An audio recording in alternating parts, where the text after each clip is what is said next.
I'm Greg, 32, a construction manager from Seattle. Life was going fine until I came home early from a business trip and found strange men working in my bedroom. My sister Sarah appeared flustered, saying, "We're doing some renovations before we move in." Something felt off, but I trusted her. Next morning I was jolted awake by loud knocking. Sarah's scream pierced the air. "Why is the police knocking on our door?" Before I tell you how my sister's renovation nearly sent me to prison, drop a comment letting me know where you're watching from. And don't forget to like and subscribe to hear more unbelievable true stories like mine. I've always been the responsible one. After graduating with my civil engineering degree from Washington State, I worked my way up to becoming a construction manager at Westlake Builders, one of Seattle's premier development firms. My life had a comfortable rhythm, overseeing projects, meeting deadlines, and enjoying weekend hikes in the Cascades. That steady rhythm was disrupted 8 months ago when I received the call that changed everything. My parents, returning from their anniversary dinner, never made it home. A drunk driver crossed the median on Highway 99, hitting them head-on. They died instantly. The grief hit like concrete blocks, but I had to stay strong. My younger sister Sarah needed me more than ever. Our family home in Maple Leaf, a quiet North Seattle neighborhood, suddenly felt emptier. The two-story Craftsman where we'd grown up now belonged to Sarah and me, though I was the one who moved back in. The house held everything: Mom's garden in the backyard, where she grew heirloom tomatoes, Dad's workshop in the garage, where he taught me to build my first birdhouse, the height marks on the kitchen doorframe tracking our growth. Every corner held memories I couldn't bear to lose. Sarah, 28 and freshly divorced from her husband of 3 years, was struggling. Tyler, her ex, had left her for his personal trainer, leaving Sarah with debt and wounded pride. She'd been living in an overpriced Capitol Hill apartment, barely making ends meet with her graphic design freelance work. When I suggested she move back home temporarily to save money and heal, she hesitated but eventually agreed. "Just until I get back on my feet, Greg," she promised, moving into her old bedroom, while I took the master bedroom our parents had occupied. My job required frequent travel, usually 2 or 3 days a week, inspecting sites across Washington, Oregon, and occasionally California. I didn't mind the travel. Hotels were quiet places to think, and the road gave me space to process my grief. Sarah seemed to appreciate having the house to herself sometimes, too. Our neighbors were decent folks. The Johnsons next door had been there forever, watching Sarah and me grow up. On the other side, the Patels had moved in 3 years ago with their 2 young kids. Across the street, several houses had changed hands recently, as the neighborhood gentrified, bringing in younger tech workers with their cold brew coffee and electric cars. Looking back, I should have noticed the warning signs with Sarah. Phone calls that stopped when I entered the room. Friends I'd never met before dropping by and speaking in hushed tones. Cash appearing in her wallet despite her complaints about not finding work. Her mood swings: bubbly one day, withdrawn the next. I attributed it all to her divorce recovery and grief over our parents. We all cope differently, right? "How's the job hunt going?" I'd ask. "Getting some bites," she'd say vaguely. "Had a promising interview last week." I never pressed. Maybe that was my first mistake. That Tuesday in April, I was in Portland, scheduled to spend 3 days reviewing a problematic apartment complex renovation. Around noon, I received a call that the client had pulled funding, and the project was suspended indefinitely. "No point in you staying down there, Greg," my boss said. "Head back to Seattle and we'll reassign you next week." I considered calling Sarah, but then thought better of it. Why not surprise her? Maybe we could grab dinner at that Thai place she liked. I hadn't been the most present brother lately, too consumed with work and grief. This could be a chance to reconnect. The drive back to Seattle took just under 3 hours. Traffic was light, and spring sunshine warmed the Cascades, painting the landscape in vibrant greens. I felt lighter somehow, like things might finally be looking up. Little did I know I was driving straight into a nightmare that would test my faith in family, force me to question everything I thought I knew about my sister, and eventually put me on the wrong side of a police interrogation table. I pulled into our driveway around 4:30 in the afternoon. Cherry blossoms from our neighbor's tree had scattered across our lawn, creating a pink carpet that reminded me of how much Mom had loved spring. The day was unusually warm for April in Seattle, hitting the mid-70s, and most neighbors had their windows open to catch the breeze. What caught my attention immediately was the white, unmarked van parked in our driveway, blocking my usual spot. The van looked weather-dense on the passenger door mud, splattered across the wheel wells, and a ladder rack on top without any actual ladders. No company name or logo adorned its sides.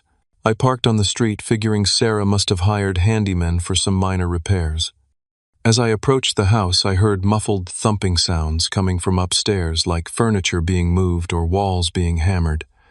The front door was unlocked, unusual for our neighborhood despite its relative safety. I stepped inside, calling out, "Sarah, I'm home early." No response came, but the noises upstairs continued.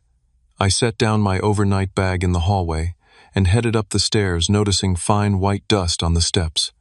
The sounds were coming from my bedroom at the end of the hall. The door stood partially open. I pushed it wider and froze. 3 men in work clothes were inside, but this was no ordinary renovation scene. My bedroom had been transformed into what looked like a construction disaster zone.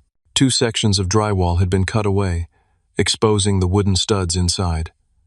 My hardwood flooring had been partially pried up near the closet, revealing the subflooring beneath. Power tools lay scattered across plastic sheeting that protected what remained of my floor. The men themselves were as puzzling as their work. One was tall and lanky, with a sleeve of tattoos visible beneath his rolled-up shirt. Another was heavyset, with a thick beard and a baseball cap pulled low over his eyes. The third, younger than the others, had nervous energy about him, constantly shifting his weight from one foot to another. What struck me most was their reaction to my appearance. Rather than the casual acknowledgement you'd expect from legitimate contractors, they exchanged quick, alarmed glances. The youngest one immediately set down the drill he was holding and stepped away from the wall. "Who are you?" the bearded man asked, his tone more accusatory than curious. "I'm Greg. I live here. This is my bedroom," I replied, confusion giving way to suspicion. "Who are you guys?" None of them answered directly. The tattooed man mumbled something about being with the renovation crew, but offered no company name or further explanation. None made eye contact for more than a split second. What they were doing didn't make sense either. Normal renovations follow patterns, removing all drywall in a section, not random squares. The tools scattered about included some that seemed out of place for basic room renovation. Precise measuring instruments, a thermal scanner, and what looked like specialized cutting tools for creating perfectly sized cavities. Before I could question them, further rapid footsteps sounded in the hallway, and Sarah appeared in the doorway, slightly out of breath. Her face registered shock before quickly transitioning to a smile that didn't quite reach her eyes. "Greg, you're home early." She glanced nervously at the workers, then back to me. "What a surprise." "What's going on here, Sarah?" I gestured to my demolished room.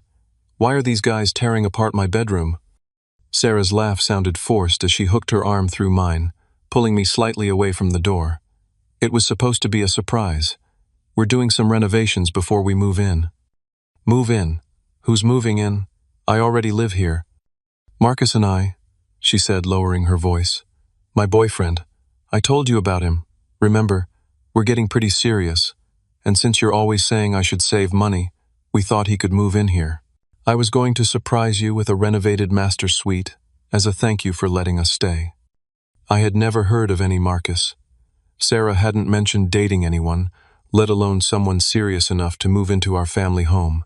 But before I could say this, she was already continuing her explanation, words tumbling out rapidly. "These guys are friends of Marcus from his construction job. They're doing it at cost for us. Isn't that amazing?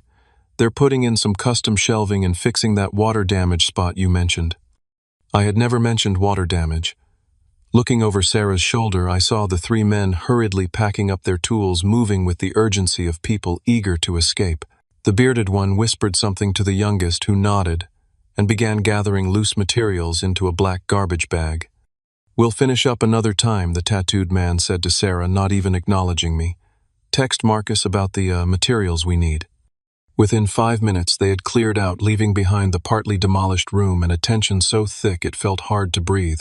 The van's engine rumbled to life, and I watched from the window as it pulled away, noting they turned off their headlights, only after reaching the end of our street. Sarah showed me to the guest room, chattering about how I could stay there just for a few weeks until the renovation was complete. She avoided direct answers about when I had supposedly agreed to this arrangement or who exactly Marcus was. Her normal sarcasm and wit were replaced with nervous energy and two loud laughs. Later that evening, as I tried to settle into the unfamiliar guest room, I heard Sarah's hushed voice from the hallway. I moved closer to the door to listen. "They just left everything. No, he came home early. I don't know, some work thing. Of course I handled it. He doesn't suspect anything. Yes, tomorrow should work while he's at the office. No, Marcus, I'm not stupid." After she returned to her room, I waited 30 minutes before creeping back to my partially destroyed bedroom. Using my phone's flashlight, I examined the strange cuts in the walls more carefully. They weren't random or amateurish. They were precise and appeared to be creating hidden recesses within the walls themselves. In one partially open section, my light caught something reflective. Reaching carefully into the cavity, my fingers touched a small plastic package. I pulled it out, a tightly wrapped bundle covered in clear plastic. Inside was white powder. My stomach dropped. This wasn't about renovation. This wasn't about a surprise for me. This was something far more dangerous, and my sister was in the middle of it. I returned to the guest room package, hidden in my pocket mind, racing with impossible questions. The sister I'd grown up with, protected and loved, couldn't be involved in drugs. There had to be an explanation. But as I sat on the edge of the unfamiliar bed, evidence literally in hand, the truth was becoming harder to deny. Sleep would not come easily that night. I sat on the edge of the guest bed for hours, the small package of white powder like a hot coal in my pocket. Every explanation my mind conjured collapsed under the weight of evidence. These weren't renovation workers. That wasn't drywall dust on the stairs. My sister wasn't surprising me with custom shelving. Sarah and I had always been close despite our 4-year age gap. When she was 14 and fell in with a party crowd, I was the one who picked her up from unsafe situations, no questions asked. When she experimented with marijuana and alcohol in high school, I covered for her with our parents, while simultaneously giving her lectures about making smarter choices. "You're such a hypocrite, Greg," she'd say, rolling her eyes. "Like you never partied in college." "That's different," I'd insist. I was older and I knew my limits. There was that weekend when she was 17 and disappeared for 2 days with her then boyfriend. Mom and Dad were frantic, but I was the one who found her at a friend's lake house coming down from ecstasy and terrified to come home. I brought her back, helped her sober up, and told our parents she'd lost her phone while camping. "I promise I'll never do anything that's stupid again," she'd sworn, hugging me tightly. Had I enabled her, created a pattern where Sarah knew I'd always clean up her messes? Our parents had made me promise on Sarah's 18th birthday to always look out for her. "She listens to you," Greg, Dad had said, clapping me on the shoulder. "When we're gone someday, hopefully not for many decades, you'll need to be there for each other." Little did any of us know someday would come so soon. At 1 in the morning, unable to sleep, I searched online for home renovations, drugs, and fell into a rabbit hole of articles about homes being used as stash houses. I learned about trap houses where drugs are stored, about wall cavities used to hide contraband, about the telltale signs of distribution operations. Each article made my heart sink further, as details matched what I'd seen in my bedroom. When I heard the soft creak of Sarah's door opening at 2:15, I initially froze. Then curiosity overpowered caution. I slipped out of bed and crept to my door, opening it just enough to see Sarah heading downstairs in her robe. She wasn't headed to the kitchen for a midnight snack. She moved with purpose toward the back door. I followed at a distance, grateful for my knowledge of which floorboards creaked. Through the kitchen window, I watched as Sarah stepped into our backyard.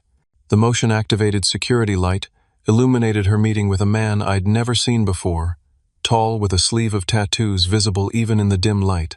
Not one of the workers from earlier, but similar in appearance and demeanor. Their conversation was partially audible through the slightly open kitchen window. "Had to abort today," Sarah was saying. "My brother showed up." "Marcus isn't happy," the man replied. "The merchandise needs to move by Friday. Customers are waiting." "I'll handle Greg," Sarah assured him. He's clueless. Always has been. The man handed Sarah something, a thick envelope that she quickly tucked into her robe pocket. 2,000 now, 3 more when the full shipment goes out, he said. Tell Marcus not to worry, Sarah responded. This is my family home. No one suspects anything. I retreated to the guest room before Sarah returned inside my mind, reeling. The sister I thought I knew was unrecognizable to me now. How long had this been going on? Was this why she'd been so eager to move back home? Not because she needed family support, but because she needed a base of operations. I sat in the dark, debating my options. I could confront her immediately, but what if these people were dangerous? What if confronting her put us both at risk? I could call the police, but the thought of turning in my own sister made me physically ill. She could go to prison. Our family home could be seized. But doing nothing wasn't an option either. Whatever was happening in my bedroom walls, whatever Sarah was involved in, it was serious and potentially dangerous. Drug dealers, real ones, not the harmless stereotype from movies, were coming to our family home, using her. I decided to confront Sarah in the morning. I'd approach calmly, give her a chance to explain, offer to help her get out of whatever mess she was in. Maybe it wasn't too late. Maybe this Marcus was manipulating her, taking advantage of her vulnerability after the divorce and our parents' death. I set my alarm for 7, hoping to catch her before she left the house. I rehearsed what I'd say, how I'd stay calm but firm. I'd remind her of our parents, of our family values, of all the opportunities still ahead of her if she made better choices now. Around 4 in the morning, exhaustion finally overpowered anxiety, and I drifted into uneasy sleep, filled with dreams of walls closing in, and my sister's face transforming into someone unrecognizable. The sound that jolted me awake wasn't my alarm. It was a heavy, authoritative pounding on our front door, followed immediately by my sister's panicked scream from downstairs. The digital clock on the nightstand read 6:32 when the pounding began. 3 sharp, official-sounding knocks that seemed to vibrate through the house's foundation. Then came Sarah's voice, higher and more frantic than I'd ever heard it. Why is the police knocking on our door? I bolted upright, adrenaline instantly clearing the fog of my brief sleep. I was still wearing yesterday's clothes, having never properly prepared for bed. The package I'd found was still in my pocket, evidence I was now effectively harboring. My feet hit the floor as I heard a deep voice from outside Seattle Police Department. Open the door. I rushed downstairs to find Sarah standing frozen in the living room, her face drained of color. She was fully dressed despite the early hour, wearing jeans and a sweatshirt as if she'd been preparing to go out. When she saw me, something flickered across her face, fear, calculation, then resolution. "Greg, what did you do?" she whispered, loud enough for me to hear, but not loud enough to carry outside. Before I could respond, the knocking came again, more insistent. I moved toward the door, but Sarah grabbed my arm. "Don't open it," she hissed. "They're not going away, Sarah," I said, pulling free from her grip. "We need to talk to them." I opened the door to find 2 uniformed officers flanking a plainclothes detective on our porch. The detective was a solidly built man in his 40s, with close-cropped salt and pepper hair and eyes that seemed to catalog everything they saw. "Gregory Lawrence?" he asked, already knowing the answer. "Yes," I confirmed. He held up a badge and identification card. "Detective Miguel Martinez, Seattle PD Narcotics Division. These are Officers Thompson and Reeves. We have a warrant to search these premises." He handed me a document that I took with trembling hands. My construction management experience had taught me to review documents carefully before proceeding with any project, but the legal terminology swam before my eyes. I caught phrases like probable cause and suspected narcotics trafficking and all rooms and containers within the dwelling. "There must be some mistake," I said, aware of how cliché it sounded even as the words left my mouth. "No mistake, sir." Detective Martinez replied, his tone professional, but leaving no room for argument. "Please step aside." The officers entered our home, and Officer Thompson asked us to sit on the living room couch while Detective Martinez read us the warrant in full. Sarah sat rigidly beside me, her earlier panic now replaced with an eerie calm. "This is ridiculous," she said, her voice steady but artificially bright. "We don't have drugs here. This is our family home." Detective Martinez gave her a long look before responding. We've been conducting surveillance on this residence for the past 3 weeks, ma'am. We have reason to believe this property is being used to store and distribute controlled substances. 3 weeks, I echoed, my mind racing.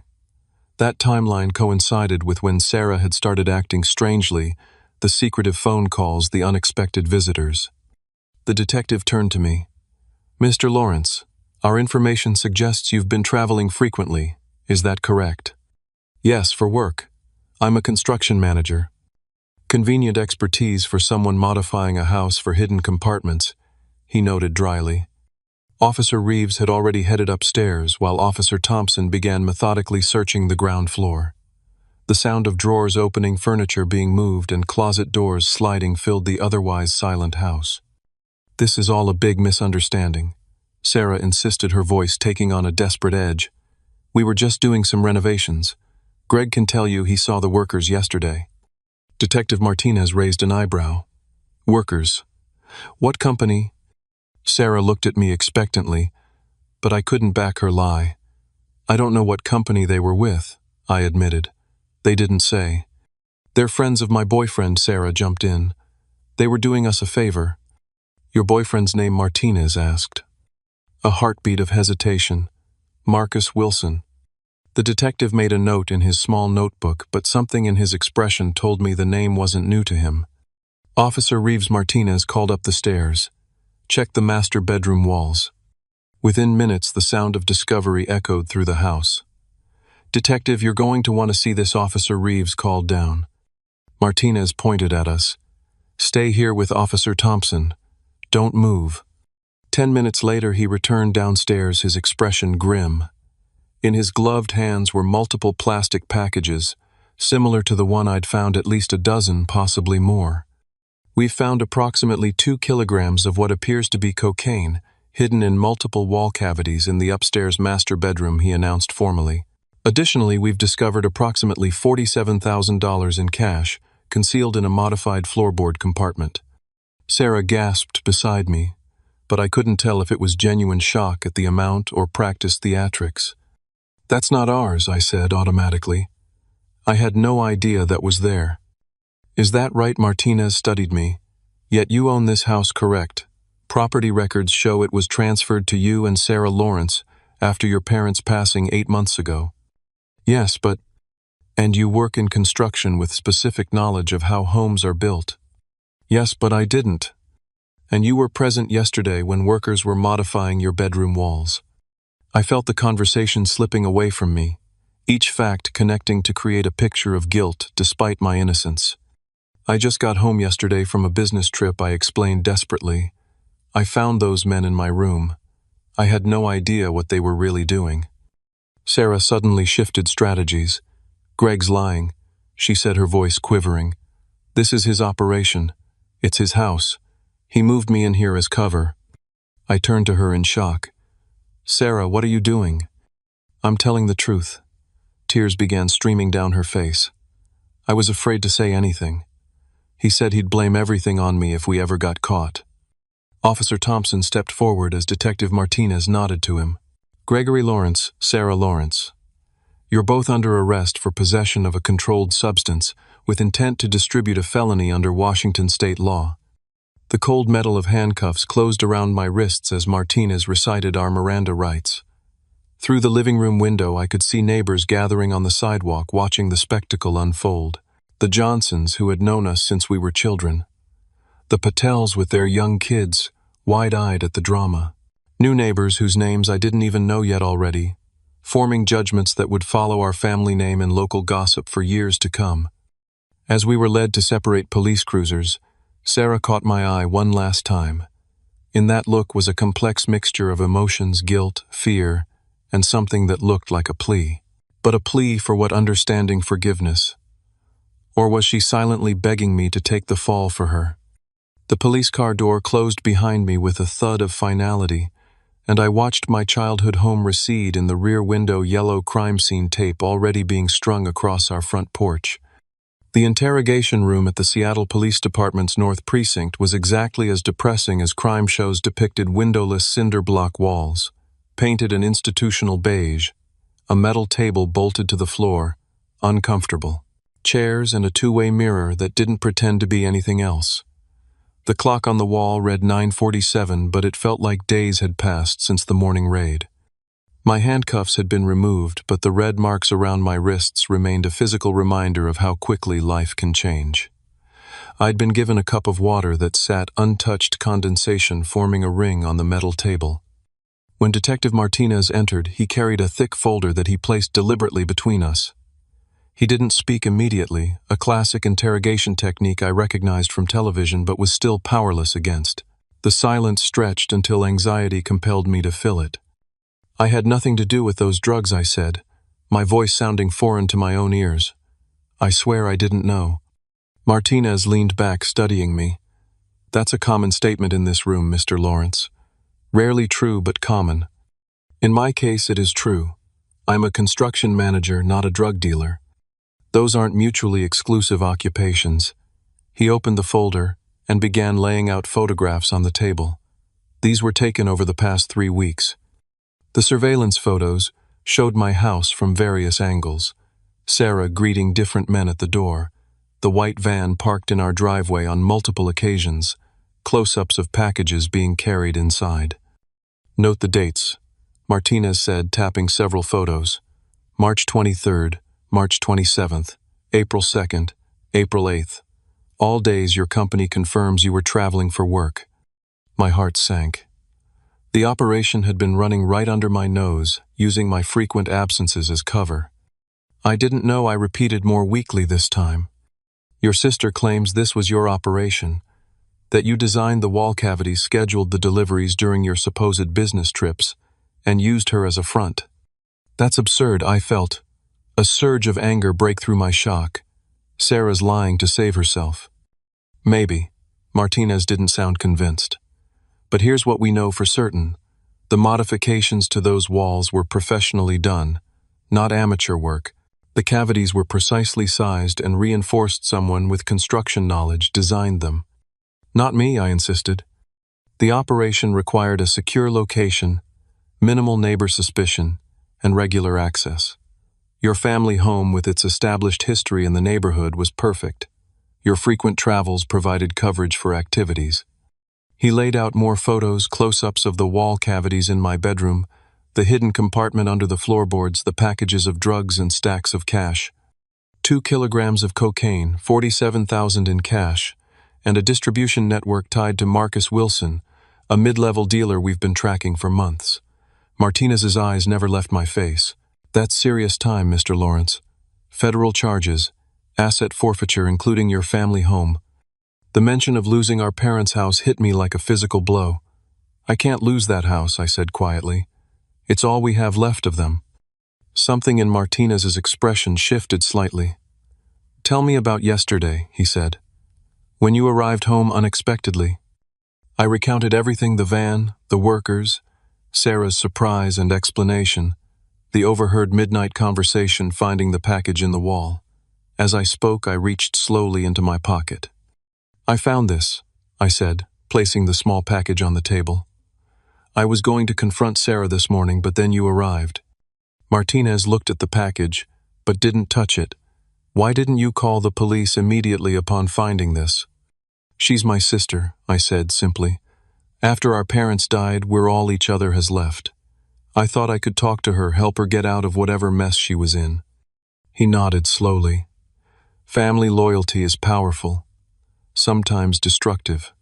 For the next hour, I answered questions about my job, my travel schedule, my knowledge of construction techniques, my relationship with Sarah.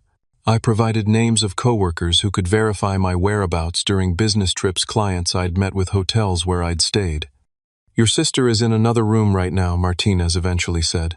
"She's telling quite a different story. Says you masterminded everything but kept your hands clean by being absent during deliveries. Says you threatened to blame her if anything went wrong. The betrayal stung worse than the handcuffs had." "She's lying," I said flatly.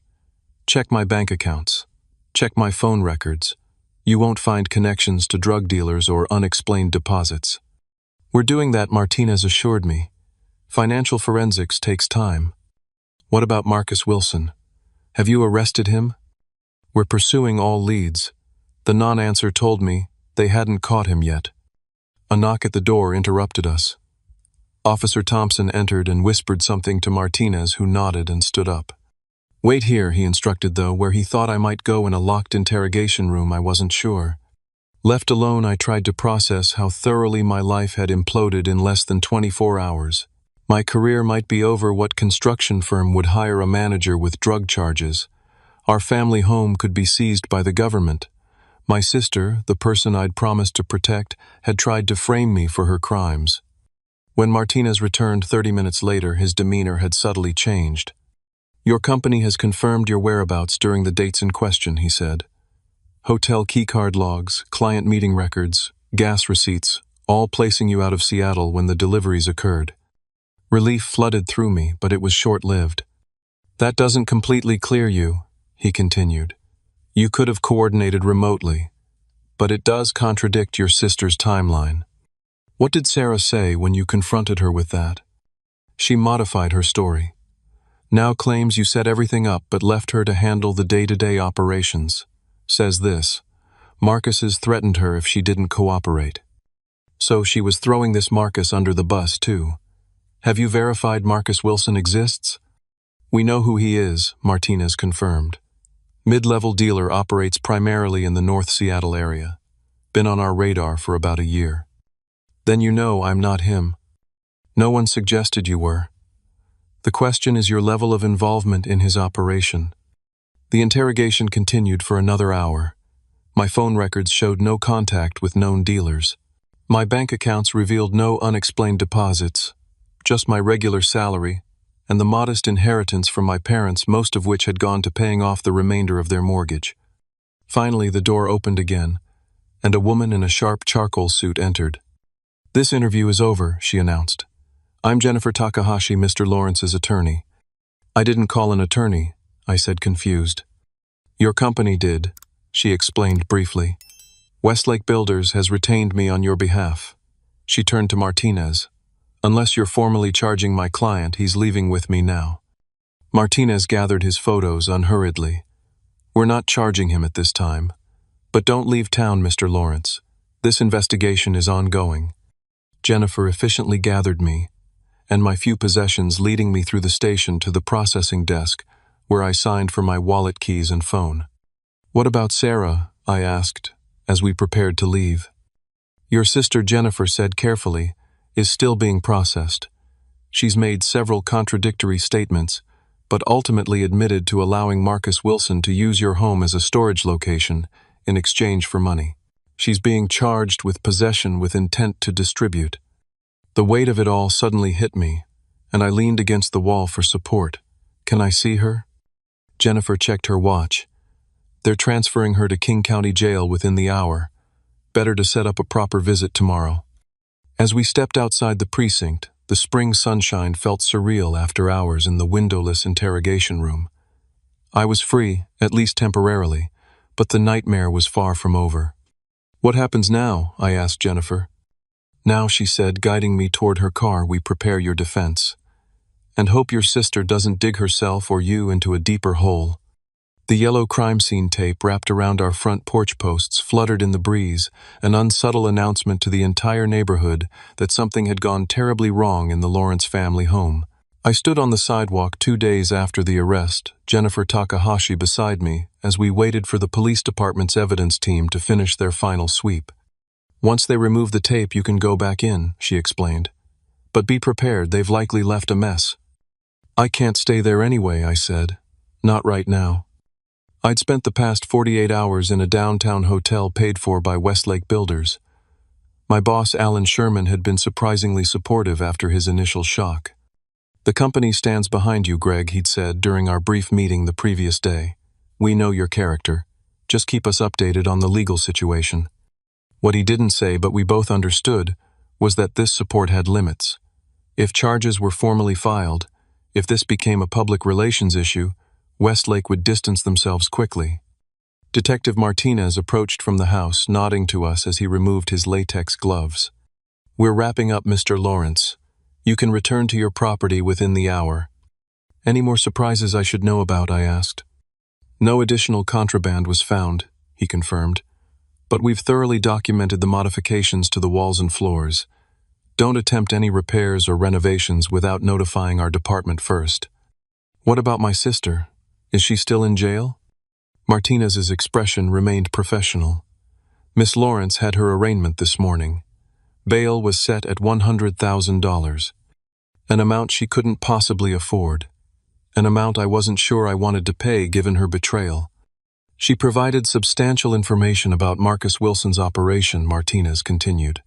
The district attorney is considering a cooperation agreement in exchange for reduced charges.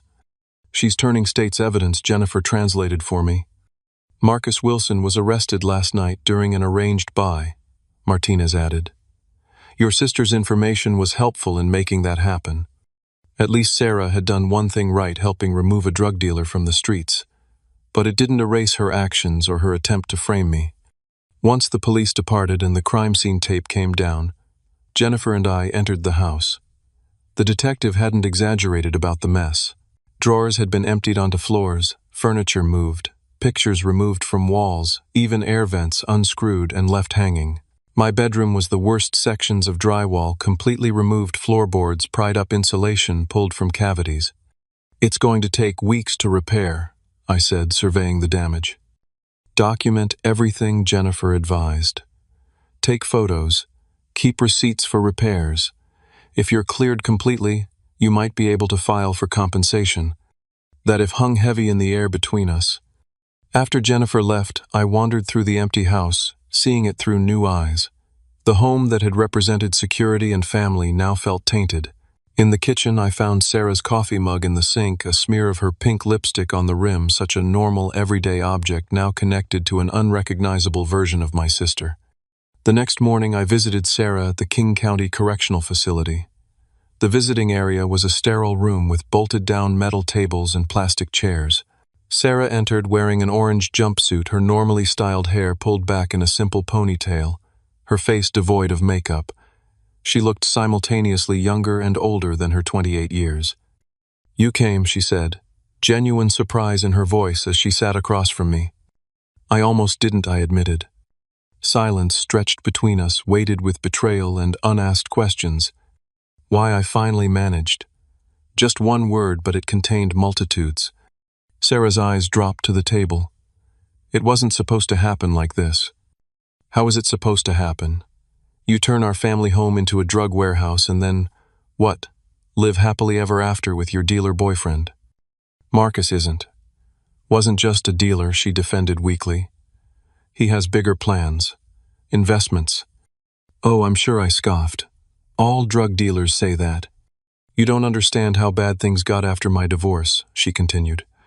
Tyler left me with nothing, Greg. My design work barely covered rent. When Mom and Dad died and you offered to let me move home, I was desperate. So you decided to repay me by turning our house into a trap house. I met Marcus at a bar. He was charming, seemed successful. When I learned what he really did, it was too late. I was already involved. You could have come to me, I said, my voice breaking slightly. I would have helped you. With what another lecture about responsibility, I needed money, not advice. So you risked our family home. Everything Mom and Dad worked for. Sarah's eyes welled with tears. I never thought we'd get caught. Marcus had been doing this for years. And you tried to blame me. The anger I'd been suppressing finally erupted. You told the police I masterminded everything. Her face crumpled. I panicked. I was scared, Greg. Prison terrifies me. And you thought I'd be better equipped to handle it. That I deserved it more than you. No, I wasn't thinking clearly. I studied my sister, this person I'd grown up with, shared secrets with, promised our parents I'd protect. She seemed simultaneously familiar and a complete stranger. The police said you helped them catch Marcus, I said.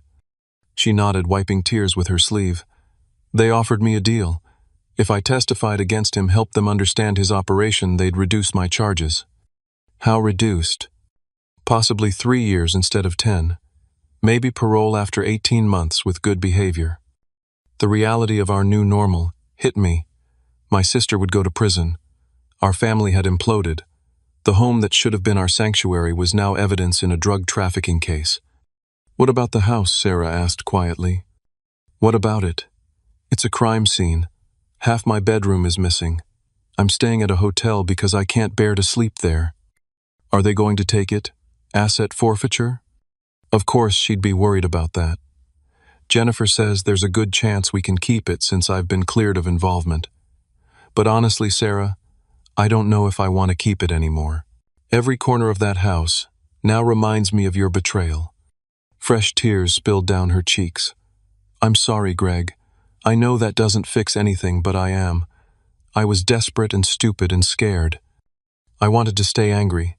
Needed to even. But beneath my fury was the undeniable fact that this was still my little sister, the same girl who'd crawled into my bed during thunderstorms as a child, who'd cried on my shoulder after her first heartbreak, who'd stood beside me at our parents' funeral clutching my hand like a lifeline. "Your lawyer says the preliminary hearing is next month," I said, shifting topics. "I'll be there." Hope flickered across her face. "You will." "I'm not abandoning you, Sarah. I'm furious with you. I don't trust you. But I'm not abandoning you." When our visiting time ended, I watched guards escort her back to the holding area. Walking out of the jail into sunshine felt wrong somehow, a freedom I was grateful for, but that highlighted the consequences my sister now faced. Over the next weeks, I slowly began putting our lives back together. I returned to work grateful for projects that required travel, taking me away from Seattle and the whispers that followed me there. I hired contractors to repair the damage to the house, supervising the work personally to ensure no unwanted modifications were included. Neighbors' attitudes ranged from awkward sympathy to obvious avoidance. The Johnsons, bless them, brought over a casserole like someone had died. In a way, something had our family's reputation, our sense of security, my blind trust in my sister. Through Jennifer, I arranged for Sarah to have a decent defense attorney. Not to help her escape consequences, she needed to face those, but to ensure the punishment fit her actual crime, not the exaggerated version the prosecution might paint. As I sorted through Sarah's belongings one evening, boxing up what she'd need in prison versus what could be stored, I found a framed photo she kept on her nightstand. Sarah and me at her college graduation, arms around each other, both smiling broadly. Our parents had taken the picture, their shadows just visible at the edge of the frame. I sat on her bed holding that frozen moment from a simpler time, and finally allowed myself to cry for everything we'd lost. 6 months passed with the steady rhythm that time insists upon even when lives are in chaos. Seasons changed, spring warmth giving way to Seattle's glorious summer, then the first hints of fall coloring the trees in our neighborhood. The world continued turning despite the Lawrence family drama. Sarah had been sentenced to 3 years at the Washington Corrections Center for Women in Gig Harbor, with possibility of parole after 18 months. Her cooperation against Marcus Wilson, who received a 12-year sentence, had indeed earned her leniency from the judge. My initial anger had gradually transformed into something more complex: disappointment, mixed with compassion, boundary setting tempered with forgiveness. I drove the 80 minutes to Gig Harbor every other Sunday for visiting hours, watching my sister slowly change in that environment. "The counseling program here is actually good," she told me during today's visit, her face looking healthier than it had in months. "I'm working through a lot of stuff, not just the drug charges, but my divorce, losing mom and dad, all of it." "That's good," I said, meaning it. "You seem more present." "Clear-headed," she agreed. "No alcohol, no drugs, no toxic relationships. Forces you to actually deal with your emotions instead of numbing them." The irony wasn't lost on either of us that prison had provided the structure and support Sarah needed to heal. Sometimes rock bottom has a foundation you can rebuild upon. Our family home had been fully repaired. The walls rebuilt, floors, replaced, fresh paint, covering any reminder of its brief history as a stash house. After much soul-searching, I decided not to sell it. The house itself hadn't betrayed us. It had been a silent witness to human failings. It deserved a second chance, too. My professional life had eventually stabilized. After a temporary reassignment to office-based projects, Westlake had gradually returned me to field management. Alan had taken me aside after the first successful completion. "You've handled this whole situation with remarkable professionalism, Greg," he'd said. The company appreciates that. Translation: thank you for not becoming a liability. The neighborhood had largely moved on to newer gossip. The Johnsons still checked on me regularly, bringing occasional baked goods with the transparent excuse of making too much.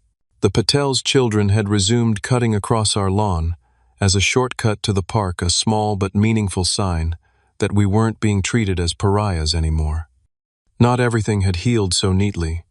I'd developed a heightened awareness of security that bordered on paranoia, installing cameras, changing locks, questioning repairmen's credentials. I started seeing a therapist to work through trust issues that had seeped into every relationship in my life. Sarah and I had established new boundaries for when she would eventually be released. She wouldn't be moving back into the family home. A halfway house would provide the transition she needed. I would support her emotionally and help her find legitimate work, but financial support would come with verification and transparency. "I'm thinking about getting certified in graphic design while I'm in here," Sarah said during our visit. "They have some basic courses, not great computers, but enough to learn fundamentals." "That's a good idea," I encouraged. "Your talent was never the issue. It was the business side you struggled with." "And the not getting involved with drug dealers side," she added with a sad smile. "Pretty big struggle there." After visiting hours ended, I drove to Evergreen Cemetery where our parents were buried. It had become a ritual after my prison visits, updating them in my mind about Sarah's progress, seeking guidance they could no longer provide directly. Standing before their shared headstone, I reflected on what they would make of everything that had happened. "I kept my promise," I said, aloud to their marker. "Not perfectly, but I didn't abandon her. I'm still looking out for Sarah, just in ways I never imagined I'd need to." The past 6 months had taught me lessons I never wanted to learn, but now couldn't unlearn. That blind trust, even in family, can be dangerous. That love doesn't require naivety. That helping sometimes means setting hard boundaries. That forgiveness doesn't erase consequences but can walk alongside them. My phone buzzed with a text from Jennifer. The final paperwork officially clearing me of all potential charges had been filed. The case against me was formally closed. A chapter ending, if not the entire story. Driving home, I noticed new for sale signs in the neighborhood. New families moving in just as others moved out. Life continuing its cycles of renewal and change. Our family had been broken but was slowly reforming into something different. Not what our parents had envisioned for us, certainly, but something that might eventually be whole in its own way. The future remained uncertain. Sarah would need to rebuild her life after